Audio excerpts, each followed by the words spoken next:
Hi friends, today we'll talk about hip replacement. बहुत ही common surgery है hip replacement.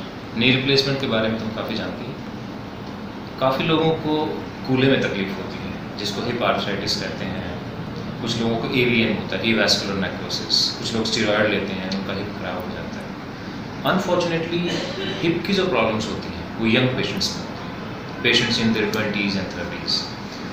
And hip pain is much more disabling than the knee pain. Patient का पूरा lifestyle, daily activities सब कुछ hamper हो जाता है। Patient को सब काम करने में दिक्कत आती है। लेकिन जो हमारी लेटेस्ट MIS टेक्निक है, मिनिमल इन्वेजिव सर्जरी टेक्निक है, उससे पेशेंट्स को बहुत फ़ायदा हो रहा है। पेशेंट्स को इमीडिएट मोबिलाइज कर पा रहे हैं। पेशेंट बहुत जल्दी अपने काम पे लौट पा रहे हैं। तो इस बारे में एक पेशेंट से हम बात करेंगे। विवेक जी हैं जो हमारे पास गोरखपुर से आए थे। ये काफ़ी सालों से परेशान थे, बहुत सारी दिक्कतें इनको आ रही थी डेली एक्टिविटीज़ में।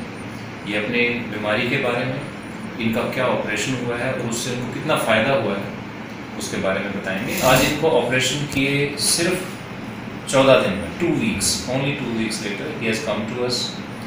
ये आपके बारे में बताएं प्लीज़। मैं 15 सालों से परेशान था और मुझे चलने में और फिर काफ़ी जो हमारी डेली के वर्किंग थे वो काफ़ी हद तक बहुत ही नहीं कर पा रहे थे और मैं बहुत निराश हो चुका था। और मैं कई जगहों पे जाके डॉक्टर से मिला, लेकिन मैं सेटिस्फाइड नहीं हो पा रहा था कि मैं क्या करूं। फिर जाके मैं विवेक, आपको डेली एक्टिविटीज़ में किस काम में सबसे ज़्यादा दिक्कत आती थी? गाड़ी चलाने में, गाड़ी चलाने में, फिर मैं चल नहीं पाता था और सीढ़ियाँ चढ़ने में मुझे बहुत ही प्रॉब्लम होती थी। फिर मैं कुर्सी पे बैठता था और फिर खड़ा होता था तो कमर से लेके और पूरा पीठ तक मेरा पूरा दर्द होने लगता था। और करंट में मैं खड़ा होता था तो 1-2 मिनट के बाद ही चलता था आगे। और उसके बाद से मुझे मैंने हर जगह एडवाइस लिया, कई डॉक्टरों से मिले हम, लेकिन मैं सेटिस्फाइड नहीं हो पाया। मैं क्या करूं? क्यों सेटिस्फाइड नहीं हो पाए? आपकी कैसी? क्योंकि कुछ लोग ये कहते थे कि कुल्ला प्रत्यारोपण होने के बाद आप बिल्कुल नॉर्मल नहीं हो पाएंगे। ऐसे ये है कि आप पहले की तरह नहीं चल पाएंगे। मुझे डर था ये कि कहीं मैं करा लूँ कुल्ला प्रत्यारोपण और फिर जो अभी की पोजीशन है उससे भी बदतर बेकार पोजीशन पहले बाद में हो जाए। फिर मैं डॉक्टर साहब से मिला, डॉक्टर अश्विनी से मिला। मैं फिर आपको डॉक्टर साहब के बारे में कैसे पता चला? मैंने नेट से देखा था डॉक्टर साहब का, तो फिर मैं आया यहाँ पे। तो किसी ने आपको रेफर किया था कि नेट पे आप सर्च करो या? नहीं, मैं ऐसे सर्च कर रहा था क्योंकि जब आप ही परेशान तो कुछ भी करता है। कूल्हा जब चेंज करते हैं तो पेशेंट्स के जो मेन क्वेश्चन होते हैं वो 2 होते हैं जो विवेक ने मुझसे पूछे थे। पहला कि जो हम कूल्हा, क्योंकि इनकी उम्र सिर्फ 38 ईयर्स है, इस एज में पेशेंट बहुत एक्टिव होता है। पेशेंट का सबसे पहला सवाल होता है कि अगर मैं कूल्हा चेंज कराता हूँ तो ये कितने साल तक चलेगा, यानी कि पेशेंट को सेकंड सर्जरी के लिए कब आना है। That was one question. Second question, हमारे एशियन कम्युनिटी में ज़मीन पे बैठना, बहुत सारे रिचुअल्स में, बहुत सारी सेरेमनीज में हमें नीचे बैठना पड़ता है, यानी कि चौंकड़ी लगाना पड़ता है। कुछ जगहों पे आप अगर गांव में जाएं तो वेस्टर्न टॉयलेट अवेलेबल नहीं है, तो उनको ज़मीन पे बैठना पड़ता है। तो ये के 2 सवाल थे, आप बताएं।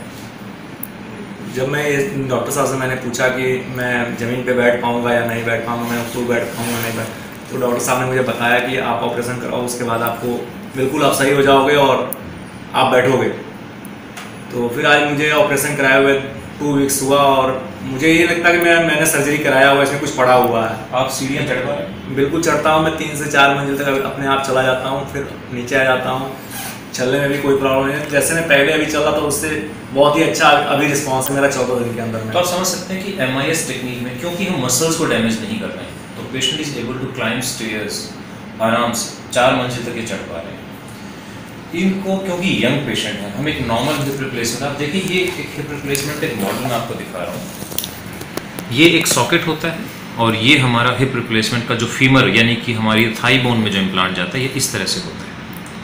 जो इसमें सबसे रेलेवेंट पार्ट है वो इस बॉल, ये जो कहते हैं जिसको ball, this is a ball and socket joint. तो ये जो मटेरियल होता है, this is the most vital part. आप इसमें देखेंगे ये स्टील का बना हुआ है, यानी कि नॉर्मल पेशेंट्स में हम मेटल का इम्प्लांट डालते हैं। लेकिन जो यंग पेशेंट्स होते हैं, क्योंकि इसमें हम चाहते हैं कि इम्प्लांट लास्ट करे 30 ईयर्स तक, कम से कम 35 ईयर्स तक, तो उसमें हम सिरेमिक इम्प्लांट डालते हैं। तो विवेक के केस में हमने सिरेमिक इम्प्लांट यूज़ किया है, which is a latest thing. तो MIS technique in combination with ceramic implant this is ideal for this age group. तो MIS implant, MIS technique and best implants available हमने patients को दिए हैं। तो आज ही नहीं, ये पेशेंट हमारे पास सालों साल तक आएंगे and I am very sure that he will be comfortable, pain free and happy. Thank you very much.